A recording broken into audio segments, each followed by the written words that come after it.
Welcome back. Tensions are flaring in the Pacific Ocean. Taiwan's defense minister warning China would be able to launch an attack on Taiwan by 2025.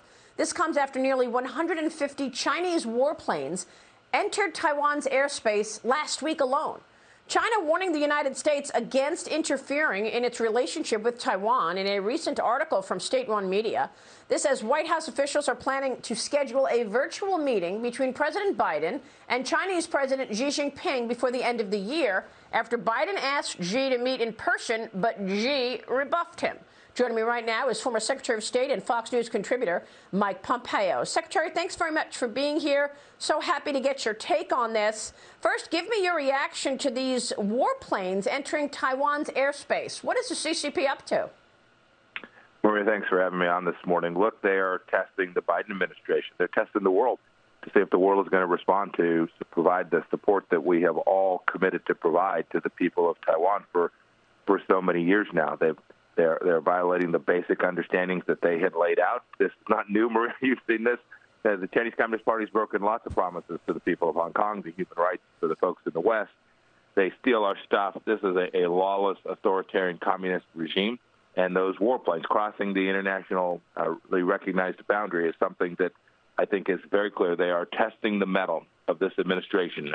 After the Iranians launched missiles into Israel, after the fall of Afghanistan, American credibility as it is ebbed, and they are testing to see how far they can go before the United States will do more than issue a press release in response to their actions.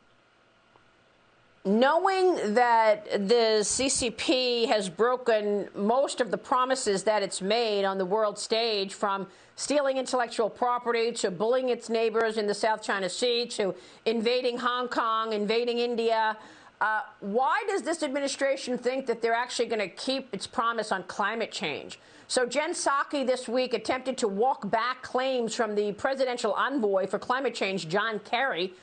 Kerry told French media that President Biden wasn't aware that the French were upset following a submarine deal with Australia. Listen to this. I've got to get your reaction. Watch. Of course he knew about the French being displeased. Let me finish. Literally had not been aware. Peter, I would encourage you to ask John Kerry specifically about the context of his comments, but that certainly is not what he was intending to convey. So what do you think that was all about? Is Joe Biden asleep at the wheel? Did he not understand what took place with the Australia deal and the French being upset about it? And, you know, John Kerry throwing Biden under the bus, I guess.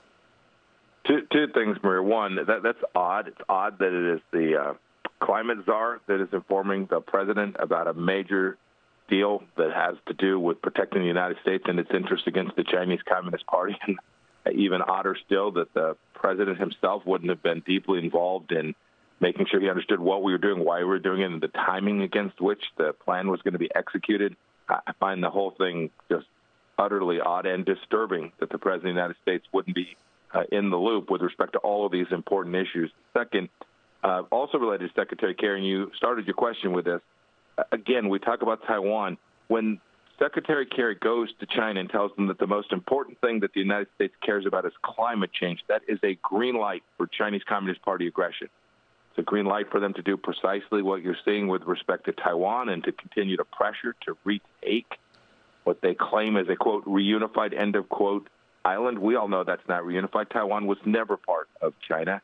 And yet, a promise on climate change in exchange for handing Taiwan over to the Chinese Communist Party is something I believe Xi Jinping thinks is entirely possible to cut a deal with the Biden administration on. I have a list in front of me, Secretary, of the indictments that happened on your watch when you were Secretary of State, and the list is long. China-related cases, the University of Arkansas professor indicted because wire fraud, passport fraud, taking money from the CCP, not being transparent. Same thing with Harvard University. Of course, we've got the embassy in Houston having closed. Is this still going on, to your knowledge? Because what I want to know now is, how many spies has the Chinese Communist Party sent into Wall Street firms?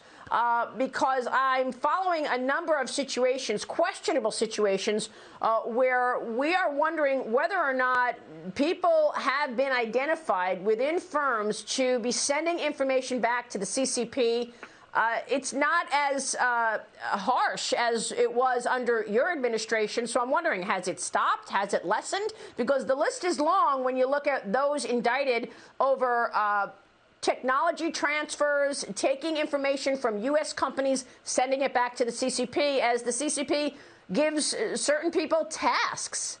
Your thoughts? Maria, we were very focused on Chinese espionage inside the United States of America. We took it most seriously. You see the indictments. There was lots of work that wasn't public that we did as well. You mentioned the decision that I made to close the Chinese consulate, a big spy operation inside our own country, inside of Houston, Texas, being run out of the Chinese diplomatic facility there. This was important work to protect America, American interest, American business and economic innovation and technology. This administration appears to have let their foot off the gas on this, and compound that by the fact that they cut a deal to allow the CFO for Huawei to be released in exchange for the hostages that had been taken by the Chinese Communist Party. They've now green-lighted the Chinese Communist Party to take American in exchange for something that the Chinese want. Right there, that hostage-taking activity by the Chinese Communist Party, this is what Iran does. This is what the Russians do. Now the United States has said, that's okay, take a couple of hostages. We will cut a deal for someone who violated U.S. laws, violated the Iranian sanctions, and they are certain to believe that if they get one of their spies inside the United States in trouble, that the right way to get that person freed, released, or not prosecuted will be to take someone, an American or European or someone that we value as a hostage. This is a very dangerous situation, and the fact that we're permitting espionage to take place in the United States and not prosecuting it vigorously is deeply troubling to me. It's deeply troubling for sure. Can you tell us how the CCP has abused our visa programs? Isn't that one of the issues? I remember talking with you about this over the years. We've got student visa programs. We've got the Schwartzman Scholars. Are they abusing those programs, sending people in to get inside some of our most important institutions to ensure that they can spy, get information back to the CCP so that they can steal it? Maria, there are, in the normal year, some 360,000 Chinese students studying in American universities here. We have about 11,000 American students that study in China each year. Some significant number of those students are working directly on behalf of the Chinese People's Liberation Army or their intelligence service, the MSS. But even more importantly, nearly every one of those students has family back in China. And you can be sure that the Chinese Communist Party is tracking that family, tracking where that student is, tracking what they're studying and what they are learning, and asking questions of them and of their family.